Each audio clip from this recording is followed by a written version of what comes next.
Terima kasih, selamat malam Pak Cuncun. Selamat malam, Pak.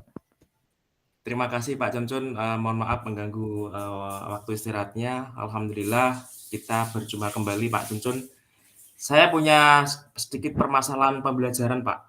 Jadi, terima kasih Pak Cuncun kemarin sudah melihat, refleksi saya ya di LMS terkait dengan kesulitan saya ya untuk melatih siswa yang memang, komunikasinya agak kurang bisa ya, yang Pak Cuncun Iya kemarin iya, sudah heeh. memberikan tanggapan. Terima kasih, tetapi saya ingin mendapatkan penjelasan secara lisan ya dari Pak Cuncun, bagaimana untuk melatih anak-anak yang memang secara mental ya, dia itu kurang percaya diri, kemudian secara kompetensi ya, secara verbal dia juga kurang biasa terlatih.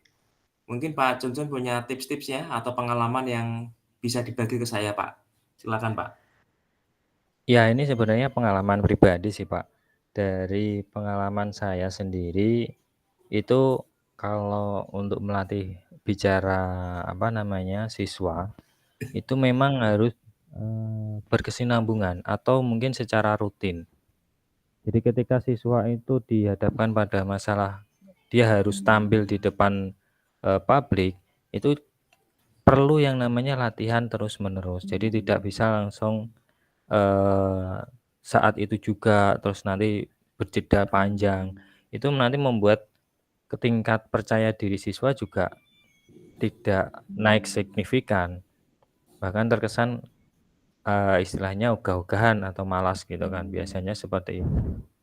Dan mungkin pembiasaan-pembiasaan itu bisa diterapkan di sekolah. Contohnya kayak misalkan, ada kegiatan-kegiatan apa, itu biasanya bisa ditunjuk untuk jadi pembicara atau mungkin kayak kegiatan upacara bendera, itu kan juga melatih anak untuk, percaya diri di depan umum.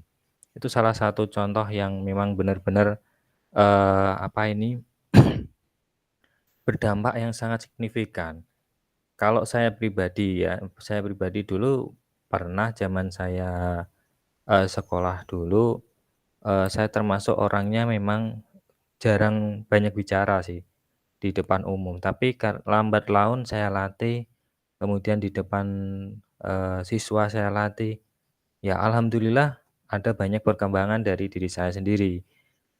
Nah, ini juga mungkin bisa diterapkan ke siswa ya. Contoh, misalkan kalau kemarin kan, mungkin dulu kan belum ada kayak kamera atau mungkin kamera yang bagus untuk merekam. Nah, sekarang kita bisa terapkan seperti itu. Misal kalau nggak punya kamera HP, bisa dengan cermin. Ya memang kadang rasa malu itu ada, rasa malu minder itu pasti ada. Tapi kalau lambat laun kita latih pasti bisa. Nah, kalau di pembelajaran saya itu biasanya saya buat satu anak itu diwajibkan membuat konten yang memperkenalkan dirinya sendiri. Jadi konten ini nanti bisa dikirimkan berupa video. Jadi si anak ini saya tuntut untuk bisa membuat video dengan cara merekam dirinya sendiri.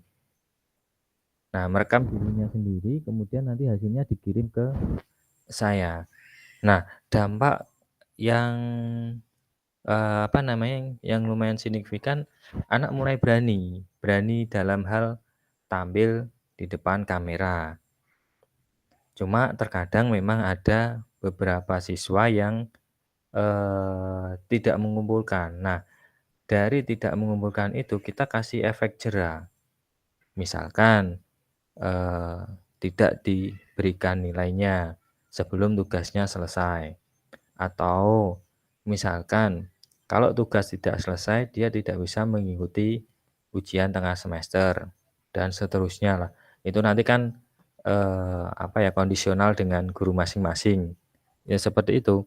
Jadi kita bisa dengan banyak cara sih sebenarnya untuk membuat siswa ini percaya diri. Termasuk juga ini yang paling efek yang paling mengena itu biasanya, teman-teman apa ya, teman sendiri sih sebenarnya, teman sejawat. Itu bisa mempengaruhi kepercayaan diri siswa yang sekarang. Kalau menurut saya seperti itu sih, Pak. Nggih, terima kasih Pak Johnson ya. Saya menangkap, beberapa poin ya. Yang pertama adalah pembiasaan ya Pak. Bagaimana kita membiasakan anak itu, kita berikan kesempatan untuk berbicara ya di pelajaran kita, termasuk berbicara di depan kamera atau, cermin. Iya, Kemudian saya tertarik Pak dengan tadi tugas Pak Cuncun bahwa anak kita berikan tugas untuk membuat video ya, video iya, terkait mungkin, anu ya Pak ya, mempromosikan suatu barang gitu ya. Jadi intinya iya adalah boleh. mereka, Perkenalan menyampaikan diri dulu sesuatu ndak apa-apa sih, Pak, perkenalan perkenalan diri diri ya, sendiri, heeh. mhm. Kemudian, setelah itu nanti kita tingkatkan dengan, apa, materi yang lain ya Pak ya, mungkin kita berikan Mhm, tantangan gitu ya, ada tantangan tantangan. untuk heeh, untuk kalau dulu pernah Pak, saya itu ada program siswa wirausaha, jadi anak tuh saya minta membawa, barang-barang dari rumah, apapun itu yang di rumah, misalnya bapaknya jualan ikan tak suruh bawa, "Bawa Mas," itu kan, di tempat saya kan ada ikan pindang itu Pak, Mhm, khas di daerah Juwana. Mereka ya memang agak-agak malu gitu ya, tetapi pada akhirnya, ya itu pengalaman berharga bagi mereka, ya. Memang agak dipaksa Pak, pokoknya mhm, kalau ini nggak terjual, ya nanti ya nggak dapat nilai, begitu saya komunikasikan.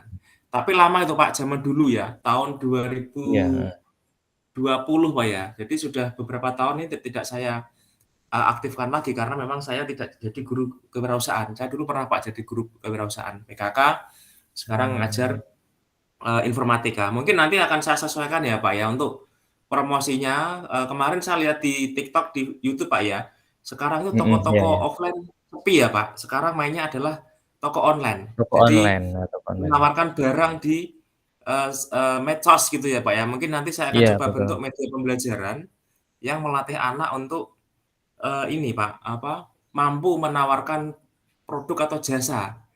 Dengan seperti itu nanti akan melatih komunikasi mereka. Nek begitu pripun, Pak, tanggapan jenengan, Pak? Kalau menurut saya sangat setuju, Pak, karena juga saya punya pengalaman juga seperti itu.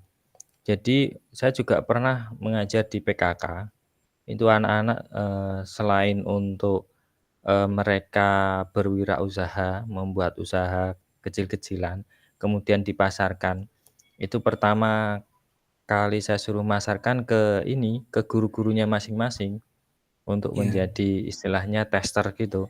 Nah, nanti mereka mempresentasikan apa yang, mereka buat. Nanti setelah mereka mempresentasikan baru nanti dari guru-guru itu kan memberikan feedback.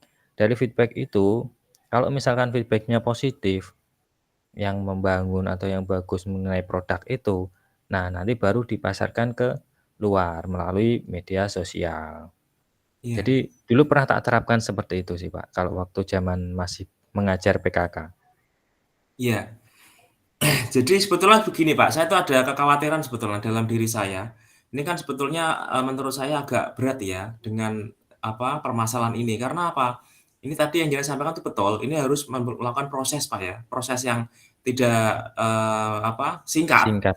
Makanya ini kalau saya jadikan tema, project saya nanti untuk program ini, saya juga agak khawatir apakah nanti berhasil ya dengan, strategi ini. Tetapi ini saya tuh semakin tertarik, Pak, semakin tertantang ya. Tadi Pak Johnson kan menyampaikan, anak diberikan tugas untuk buat, perkenalan diri di syuting, itu kan membuat saya menjadi lebih semangat. Kemudian saya teringat dulu waktu jadi guru kewirausahaan juga anak saya minta promosi langsung ke guru-guru di ruang guru, pokoknya nggak bakal saya beri nilai ya kalau sebelum itu terjual dan saya minta divideokan, Pak, itu. Itu saya masih ada dokumentasinya, Pak. Mungkin nanti bisa, kalau ada kesempatan akan saya bagi, Pak. Mungkin besok akan saya coba tunjukkan ya di ketika presentasi. Terima kasih Pak Johnson ya, saya kira, Nggih, nggih. cukup ya. Saya sudah banyak mencatat dan semakin menguatkan saya ya untuk mengangkat topik ini, meskipun nanti saya akan juga, sampaikan topik-topik yang lainnya, tetapi, seandainya pun nanti disetujui ya oleh pihak, yang terkait, nanti saya inginnya ya menggunakan ini ya, topik ini, karena memang sangat Topik ini. dibutuhkan sekali. Pak Cuncun terima kasih sekali ya, Nggih, semoga, sama-sama. kita senantiasa diberikan kemudahan, kesehatan ya di dalam menjalankan tugas mulia ini. Demikian Pak Yes. Cuncun, selamat malam, Oke, selamat beristirahat. Assalamualaikum iya. warahmatullahi wabarakatuh. Waalaikumsalam warahmatullahi